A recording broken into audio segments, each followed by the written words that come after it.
Kirmira block स्तरीय स्वाधीनता दिवस किरमिरा ब्लॉक स्तरीय 80तम स्वाधीनता दिवस स्थानीय खेल पड़ियारे पालित हो जाइछि।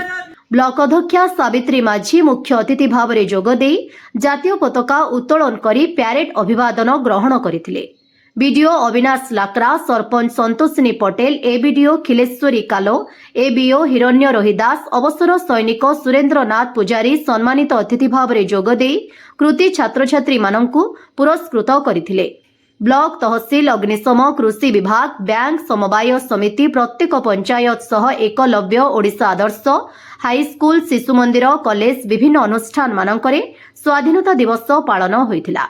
पैरेड को खेल शिक्षक अमीय सन, मंच को शिक्षक सुनील पटेल, अंजन पांडे परिचालना करथिले। छात्र छात्री माने सांस्कृतिक रंगारंग परिवेषण करथिले। बीएसएसओ सुरमा बेसन धन्यवाद देथिले। किरमिरारू देवाशीष सिंह ठाकुरଙ୍କ रिपोर्ट, फास्ट न्यूज ओडिशा।